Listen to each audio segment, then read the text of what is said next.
found in the Court of Appeals website. In a decision dated April 30, 2025, the 8th Division of the Court of Appeals declared null and void the decision dated May 12, 2023 and order dated July 6, 2023 of the Regional Trial Court of Muntinlupa City, Nako. acquitting Leila de Lima of violation of the Comprehensive Dangerous DRUGs Act of 2002.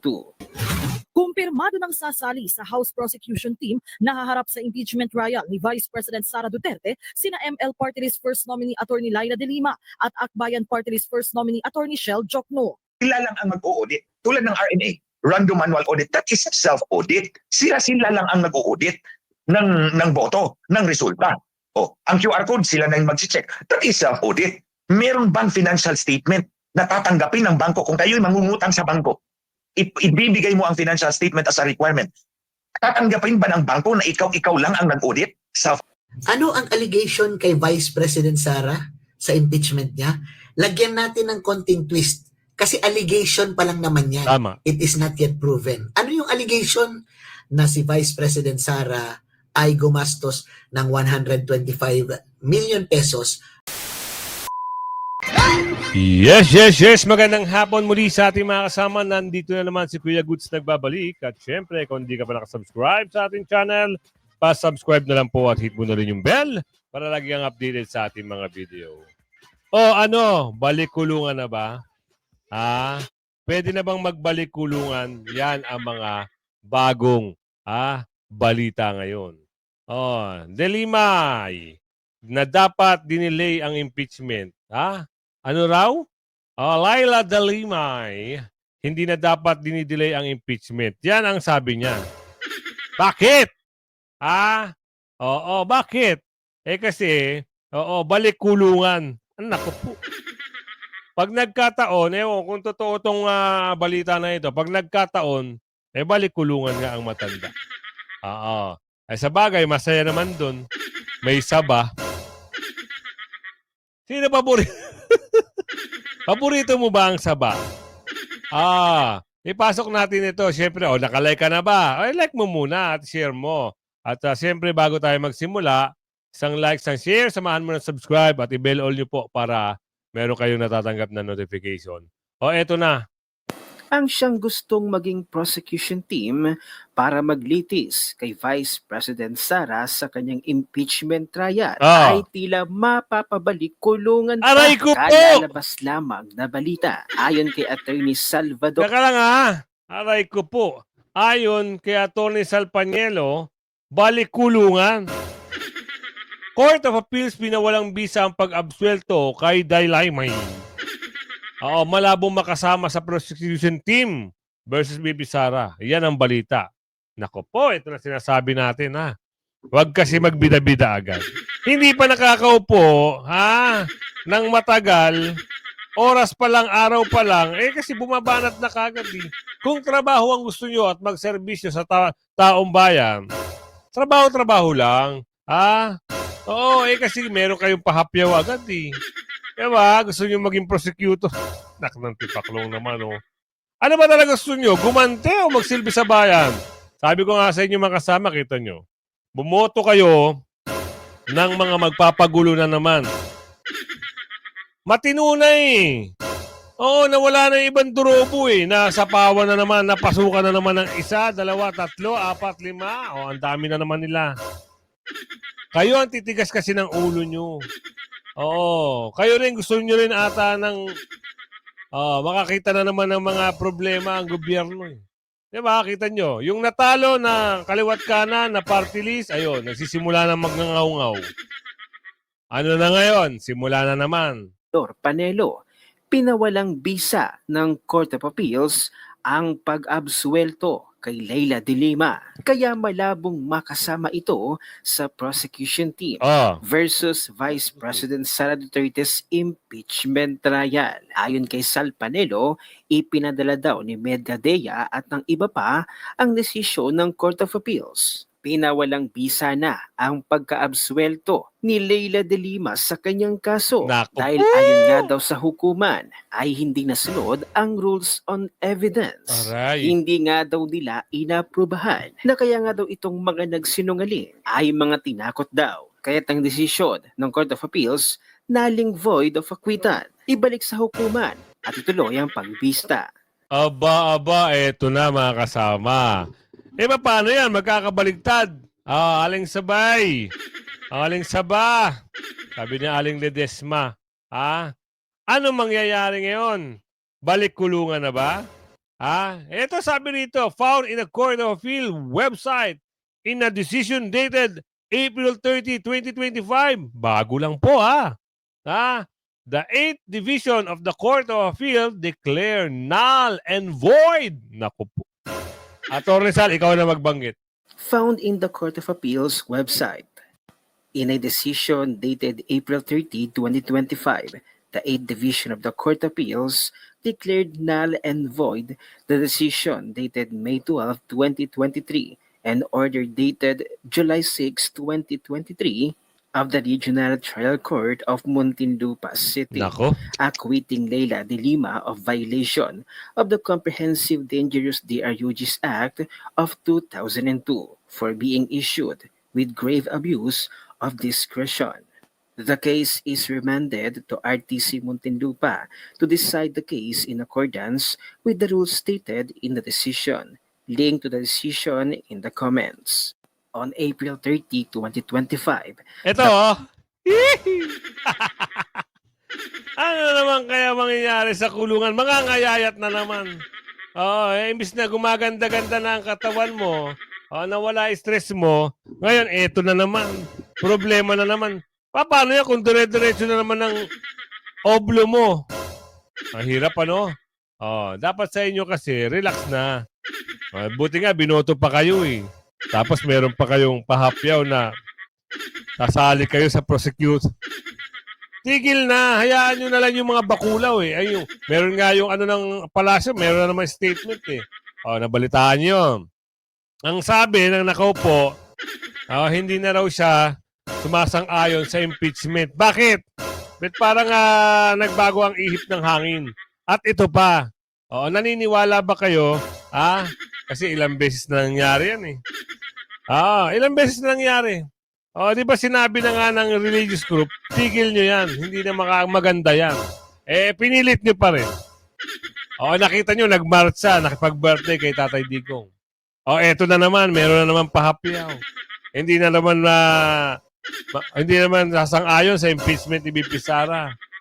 Bakit? Siguro na pagsabihan na at nalula doon sa dami ng tao. Kasi pag tinuloy mo pa, ikaw kasi, kaya mo naman magdesisyon. Kaya mo naman sabihan niya mga dorobo na andyan nakakaligid lang sa'yo. Pwede mo sabihin sa kanila, tigil na hap. Ako ang commanding in chief dito. Tigil! Ganon dapat. Ang problem kasi, merong alipor, may asungot, kabilat kanan, kaliwat kanan, andyan sila. Sila nagdidikta. The Court of Appeals, specifically its 8th Division, made a decision about an earlier case involving Leila de Lima. In that earlier case, the Regional Trial Court in Muntinlupa had found not guilty de Lima of violating the Comprehensive Dangerous DRUGs Act of 2002. The RTC made the decision on May 12, 2023 and issued a follow-up order on July 6, 2023. However, the Court of Appeals said that the RTC made a serious mistake, what they called grave abuse of discretion, when it made that decision. So the Court of Appeals has now cancelled or invalidated the RTC's decision and order, called them null and void. Yan na. Ano nangyari? Desisyon na yan. Nako po, yan ka Rudy. Baka mamaya na to. Ilang araw lang, mag-iiyak-iyak na naman. Binagbigyan na kayo. Hindi nyo pa inayos. Tuloy pa ba natin? Mayroon ba tayo makikitang nakaposas na karehas at magsasayaw-sayaw sa oblo? Baka magsayaw na naman. Oo, at may kung makakuha ng video, mag-trending. Kita nyo, di ba? Ano ang sabi rito? Ito kasi yung balita noon. Kaya siguro, nagalit na naman siguro yung court. Ha?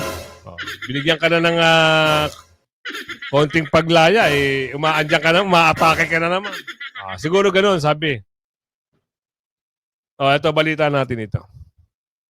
Na ang pagharap ni ML Party List First Nominee Attorney Laila De Lima at Akbayan Party List First Nominee Attorney Shel Jokno sa impeachment trial ni Vice President Sara Duterte. Ito ay matapos nilang tanggapin ang alok ng Kamara na mapabilang sila sa House Prosecution Team. Ang detalye sa balita pa. Tinanggap nyo na, ha? Wala nang bawian. Sabi nila. Ano namang mangyayari dito ngayon, mga kasama, kung tinanggap? Ngayon, may sisilip ngayon. Makakasama pa kaya? Sa team ng prosecution, kung halimbawa talagang totoo nga yung balita na makukulong ulit, hindi na. Hindi na talaga. At saka kung ako sa kanila, magtrabaho na lang sila na maayos. Di ba? Taong bayan na naglukluk. Ibig sabihin, hinihingi ng taong bayan yung trabaho. Hindi yung pangbabatikos, alam mo yun? Ikaw dapat maayos na ang nasa isipan, magtrabaho na maayos, magserbisyo sa tao, magserbisyo sa bayan. Hindi yung Duterte lagi ang iniisip. Kung paano makakaganti, ganun ba yun? Kasi kilala ka na eh. Ba, nagwi-witness ka pa. Hindi ka nga, munti kang ano ni Tatay Digong eh. Nanggigigil sa'yo eh. Ang bansa ni Mena Lesmoras. Kumpirmado ng sasali sa House Prosecution Team na haharap sa impeachment trial ni Vice President Sara Duterte sina ML Party List First Nominee Attorney Laila De Lima at Akbayan Party List First Nominee Attorney Shel Jokno. Inaasahan kasing parehas na mananalo sa eleksyon ang mga party list na kinabibilangan nila, kaya't pagpasok ng 20th Congress, uupo na rin sila bilang kongresista. Sakto ito dahil mababawasan din ng miyembro ang House Prosecutors dahil ang ilan sa kanila natalo sa halalan. Ayon kay De Lima, formal nang inalok sa kanya ang posisyon, bagay na tinanggap naman niya. Yes, I'm definitely convinced that there is strong evidence against the VP. Anyo, di ba? Kung hindi ba galit, bakit nasama na naman? Muntik pa madulas. Sama pa yung pangalan ng former. Naku po. Ang puso kasi masyadong galit. Huwag na masyadong galit. Move on na, move on! Oo. Huwag kayo masyadong high blood. Lalong kukulubot kayo niyan. Sabi ni Aling Marie, tigilan nyo na yung galit sa puso. Serbisyo na lang. Ganun lang kasimple. Eto. Sabi rito, Duterte pwedeng manumpa bilang alkalde. Natural. Nanalo siya eh. Sino manunumpa? Yung natalo? Natural. Ang hinihintay namin, ang pagbabalik ni Tatay Digong. Yan ang hinihingi ng karamihan. Bakit ayaw nyo pang pagbigyan? Hintayin din namin yung pag-upo ng bagong senador. Kung ano yung mangyayari dito sa kaso ni Tatay Digong. May nagsalita nga din si Madam Hanelet eh. Yes, pauwi na. Salamat po. Salamat ng marami at pauwi na. Hinihintay na lang namin kung kailan yung mga pagkakataon na pauwi na si Tatay. Expected namin ngayong buwan. Ngayong buwan dahil nasasabik na ang ating kababayan. Talagang sabik na mga kasama. Tinanong ko to, so ibabahagi ko na rin sa inyo. Pwedeng sumumpa sa kanyang bagong tungkulin bilang mayor muli si Pangulong Duterte sa pamamagitan ng ating consular office doon. Meron tayong tinatawag kaugnayan ng consular commission na consular visit. Pwede siyang puntahan kung papayagan niya at hihilingin niya ng ating consular officials para manumpa siya sa harap nila bilang mayor. Subalit, kung hindi siya makakauwi for circumstances or reasons beyond his control dahil nga nakadete na siya sa The Hague, ayon sa local government code, ang papalit ay ang vice mayor. Sa kasong ito, si Mayor Baste Duterte. Pwede lamang siya mag-appoint, mag-hire, mag-fire, makalipas ang 30 araw na bakante pa rin yung pwesto. But for the first 30 days, acting lang muna siya. Pero may nakatalaga ng proseso para dyan. Hindi na kailangan mag-imbento pa ng gagawin dyan. Pwedeng magawa lahat yan. So may mga nag-iisip siguro, kailangan ba niyang lumabas pa, magpunta sa embahada, sa konsulado para sumumpa? Hindi. pwede siyang puntahan at pwede siyang mapanumpa sa harap ng Parang ayaw nyo talaga makalabas si Tatay Digong namin, ha? Parang gustong-gusto nyo talaga nasa loob lang. Oo, kami hintay ng hintay, parang ibang mga tingin nyo. Hindi. Siya ang pupuntahan. Wow. Konti na lang. Oo, konti na lang, ha? Sabi doon, sa hula, konti na lang, babae ang susunod na presidente. Pag nangyari yun, wait, there's more. Abangan ang susunod na kabanata. Huwag naman kasi kayo gipit ng gipit. Tapos na ang eleksyon. Diba? Tapos na. Nanalo na eh. Oo, meron pang hindi pwede pupuntahan ng embahada. Ano ba yun?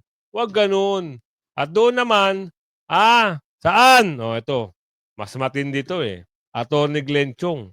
Talagang gusto ipa-impeach itong mama na ito eh. Kilala nyo ba siya? Siya nga naman, ang Melek-Melek Chair.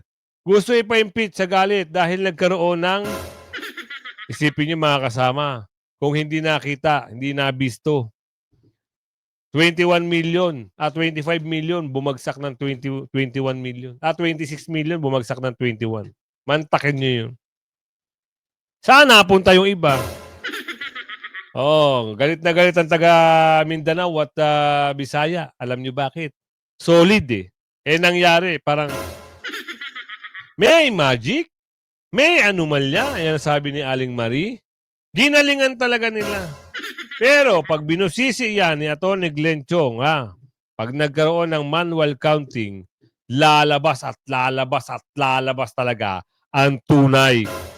Abangan nyo yan. Atty. Glenn Chong, kwento mo. Sila lang ang mag-audit. Tulad ng RNA, Random Manual Audit, that is self-audit. Sila lang ang nag-audit ng boto, ng resulta. Ang QR code, sila na yung mag-check. That is self-audit. Meron bang financial statement na tatanggapin ng bangko kung kayo'y mangungutang sa bangko? Ibibigay mo ang financial statement as a requirement. Tatanggapin ba ng bangko na ikaw lang ang nag-audit? Self-audit? Hindi. Kailangan ang financial statements mo ay audited ng independent auditor. Yan ang ginigiit namin sa COMELEC. Hindi pwedeng ang resulta, kayo ang mag-self-audit.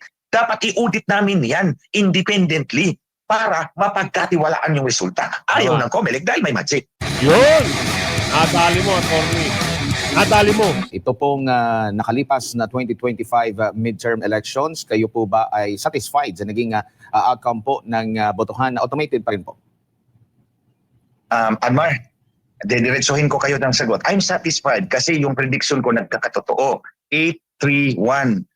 Nung nag-interview si Maharlika sa akin, sinabi ko na meron na silang set result. May resulta na sila bago pa nagsimula ang botohan.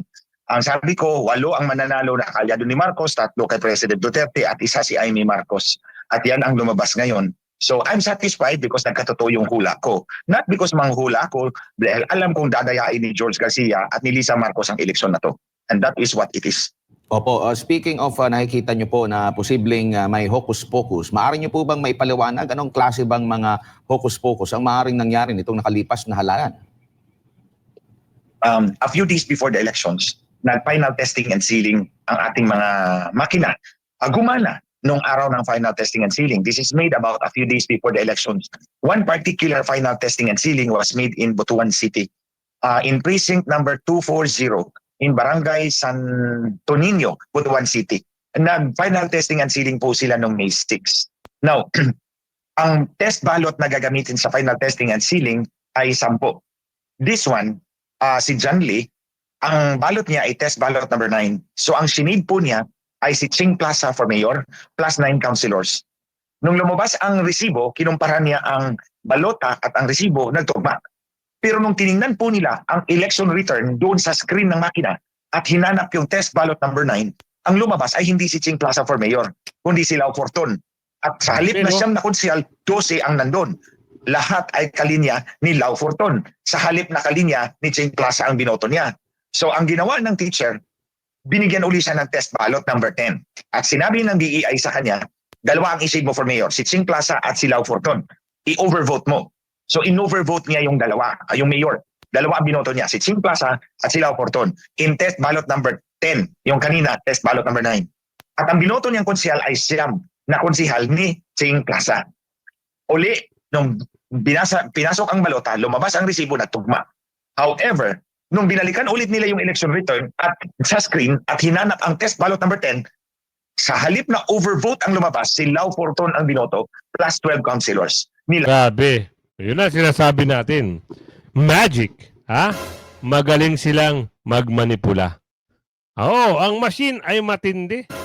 Ha? Pinasukan di umano ng isang mahika. Oh. Ano dito sabi? Mag-isip-isip kayo mga kasama. Duterte impeachment trial to continue? O, Escudero press con. Yan ang sabi rito.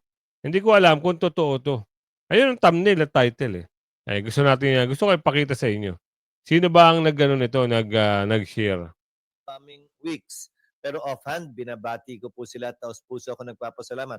Kaugnay ng halalan, nagpasya ang sambayanan, panahon na para tumigil ang bangayan. Kaugnay ng halalan, panahon na para muling maghanap ng mga pwede nating pagkasunduan at pagtulungan. Dapat Sana ganun. magsimula na ang paghilom at pinapaalalahanan ko ang mga nagwagi at nanalo na sila ay upo bilang senador. Oh, ayan ang sabi mo, di ba? Tigilan ng bangayan. Eh bakit umaaray ba na naman yung dalawa at yung amo ng mga bakulaw? Umaari ba na naman? Tigil na kasi. Wala namang magbibigay na maganda yan eh. Puro lang bangayan, hindi na makapagtrabaho. Bakit? Eh pag may hearing daw, may kwarta. Po. Sa kwarta na lang, sa hearing na lang aasa. Ganun ba yun? Mayor, governor, konsehal, bokal, kung anuman, ng lahat ng kanilang nasasakupan o constituents at hindi lamang ng mga bumoto sa kanila, hindi lamang yung mga supporter nila dapat nilang pagsilbihan, kung hindi bawat Pilipinong hihingi ng kanilang tulong bilang mga halal na public officials ng ating bansa. Sir, ang sabi, laban daw ng Marcos at Duterte yung nakalipas na eleksyon. Sino sa tingin nyo ang nanalo, sino ang dihado, at meron po bang nag-benefit dito? Dun sa naging... Hindi ganun ang pagtingin ko. Hindi kulay politika ang nananalo kapag may matagumpay na halalan. Ang panalo ay ang ating mga kababayan, ang panalo ay ang ating bansa, ang panalo ay ang ating demokrasya. Dahil pinakita natin na pwede tayong magbangayan, mag-away, hindi magkasundo sa maraming bagay, pero kaya pa rin natin magdaos na isang mapayapang halalan kung saan pinapakinggan natin ang boses ng kada Pilipino. Pantay na boses ng kada Pilipino. Mas magaling ka man o hindi, mas mayaman ka man o hindi, mas maganda o gwapo ka man o hindi, tigi-tigi sa tayo ng boto. Nung nagdaang halalan. Tigil na ang impeachment. Oo, may nagsabi dito, dinenay pa. Dinay eh. Oo, ano yung dinenay dito? Ang sabi dito, Palas, deny, Marcos behind, BP Sara. Ayan ang statement dito eh. Pakinggan natin. Tapos, pagdating sa dulo ng ating video, meron namang umaabante. Umaariba na naman. Oo, ang sabi do, siya ang mangunguna sa trial. Aba. Ibang usapan naman. Pero dito muna tayo sa statement. Oo, ano ba? Kayo na bahalang humusga sa statement na ito. Sa bagong composition po ngayon ng Senado after 2025 midterm elections, kumpiyansa pa rin po ba ang Marcos administration na ma-pursue yung impeachment laban po kay Vice President Sara Duterte? Wala pong anumang balita patungkol sa pagpursu ng Pangulo sa impeachment or sa impeachment trial ni VP Sara. So yan po ay ating pinututulan at pinasisinungalingan po. Wala pong sinasabing anumang pagkumpiyansa na para mapatalsik o matanggal sa pwesto ang Vice Presidente. Salamat Sabi po. mo yan ma'am, amo, manager, sabi mo yan Mamaya sa dulo ng aking video, ng aming video, baka mamaya iba yung statement. Ewan ko lang kung totoo kaya ito mga kasama? Sa tingin nyo, ano sa palagay nyo? Ayan, sorby tayo yung sinabi ni Madam Amo Manager, ano sa palagay nyo? Totoo kaya na sinabi yun ng kanyang boss? Sa taong bayan na lang. Oo. Comment nyo kayo sa comment, type nyo sa comment section kung ano yung pakiwari nyo sa sinasabi ni Madam. Next question, Kenneth Pasyente, PTV. Hi, ma'am. Good morning po. Ma'am, with 6 administration-backed candidates in the Magic 12, how do you think this would help advance the President's legislative priorities po? Thank you. Ngayon po, na naboto na po ang mga susunod na mga leaders natin, umaasa ang Pangulo na ang bawat isa, ang lahat sa kanila, na binoto ng sambayanan, ay tutugon sa pangangailangan ng taong bayan. Ang trabaho po nila ay para sa bayan, para sa taong bayan, hindi para sa ilang interes. So anumang kulay yan, wini-welcome po talaga ng Pangulo na makaisa ang bawat leaders natin para tugunan kung ano man ang problema at magbigyang solusyon ang pangangailangan ng mga kababayan natin. At inaasahan din po ng administrasyon ang presensya ng lehitimong oppositionist. Pero lalabanan po ang mga obstructionist na nagtatago sa pangalan ng oppositionist. Mga Tanyo, meron pa talagang kasunod. Eto na lang. Sino ito? Nanalo nga ito. Dahil nanalo, hindi natin alam kung magkano. Ano naman ang sabi? Ang sabi. Pakinggan natin kung ano talaga ang mensahe. It was a tough fight, very tough on my part dahil ang daming mga issues na binanat sa akin. And in the middle of the campaign, nagkaroon pa ako ng sakit. For 2 weeks, hindi ako nakikita. Maraming issue na binanat sa'yo. Kuya, boss, amo, manager. Ay, sino ba nagsimula? Di ba kayo-kayo din naman? Ang una nagpahapyaw, kayo. Binanatan nyo si Yorme. Nagsami puwersa kayo. Di ba? Ngayon, akala nyo matatalo, matitibag. Yung boss mo sa Maynila, yun, talo. Yung babae. Ang lakas ni Yorme, no? Pasalamat ka na lang. Pasalamat ka na lang. Talagang may magic. Kung wala, sigurado, sama-sama kayong tatlo dyan. May magic, sabi ni Aling Lorena rito. Ikot, nagkaroon ako ng sakit. So, but luckily, nailusot naman natin.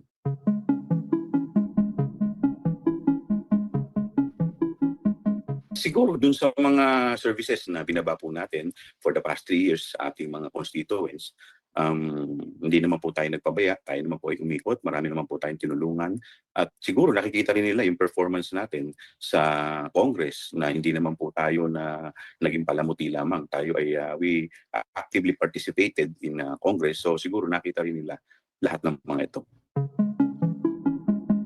Si Kuya hindi naging palamuti. Kitang-kita namin kung ano yung pinagagawa mo sa Congress. Talagang yung iba, gigil na gigil. Yung iba, asar na asar. Yung iba, bad trip na bad trip. Yan! Lahat ng mga nakita ng ating kababayan at naramdaman.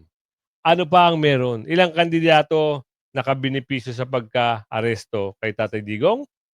Hindi naman ako naniniwala. Hindi ako naniniwala doon. Yung ibang kandidato, nakabenepisyo. Alam niyo bakit? Talagang matalino si Tatay Digong. Hindi yun sa pagka-aresto sa kanya. Sikat, magaling, maraming naniniwala. Doon humanga ang taong bayan. Kita nyo, nag-number 1 Senador Bong. Diba? Kung lagi na ikukulong tapos magbebenepisyo ang ilan, wag. Kawawa naman ang dating Pangulo. Diba? Isip-isip din kung ano yung mga bagay-bagay. Ano to? Who set up Duterte? Ni-reveal. Nako po. Sino ba talaga nag-set up? Yun nga ang gusto namin abangan Yun yung gusto namin malaman. Kung sino talaga. Baka mamaya, meron na namang nagsabi na, hindi ko susuportahan yan. Pero ang nasa puso, pagdating ng araw, sila talaga ang may pakana. Di ba? Kagaya nung kay Tatay Digong, ang sabi, hindi ko susuportahan yan.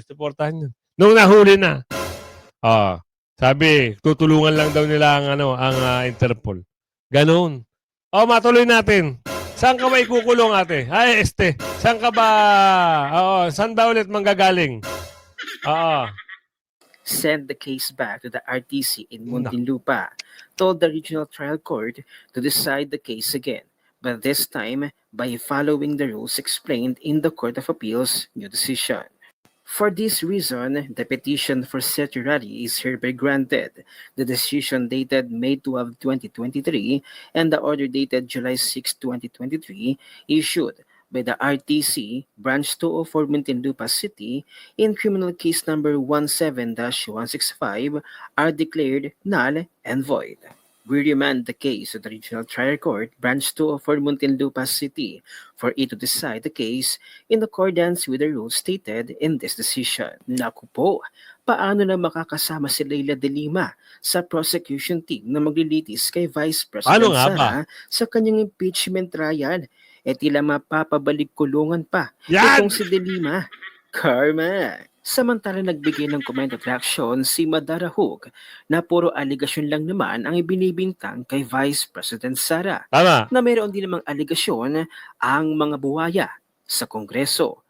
Ang mga buwayang kongresista na nakatanggap daw di umano ng tig 150 milyon para pumirma sa impeachment case ni Vice President Sara. Kaya it's allegation versus allegation. Mukha talagang dehado ang magsisimula ng impeachment trial laban kay Vice President Sara. Panoorin natin ang buong video. Ano ang allegation kay Vice President Sara sa impeachment niya? Lagyan natin ng konting twist. Kasi allegation pa lang naman yan. Tama. It is not yet proven. Ano yung allegation? Na si Vice President Sara ay gumastos ng 125 million pesos para sa kanyang pansariling kapakanan. Yun ang allegation ng impeachment sa kanya sa House of Representatives. Pero meron din naman mga allegation na ang mga members ng House of Representatives na pumirma ay binigyan o pinangakuan ng 150 million pesos worth of projects. Tama. Allegation kay Vice President, 125 million. Allegation na yung mga congressman na pumirma sa impeachment ay may 150 million worth of projects. Pareho lang mga allegation, di ba? Ito, pare-pareho ito lumalabas sa social media. Itong allegation ng 150 million worth of projects ay lumabas ito sa social media. At talagang may nagsasalita at sinasabi na yun ang ibinigay sa mga member ng House of Representatives. Ngayon, Totoo yan. Sino nagbabanggit niyan? Ay yung mga hindi pumirma sa impeachment ni Bibi Sara. Diba? Nakalike ka na ba? Ulitin ko ha. I-comment mo dito. Kung umabot ka sa video na ito, comment mo kung taga saan ka. Ayan, shoutout sa'yo. At salamat at lagi ka nakasuporta sa atin ha. Bibigyan ko kayo ng magandang upload, magandang reaction. At syempre, abang-abang kayo sa ating mga nilalabas na video. Bye-bye!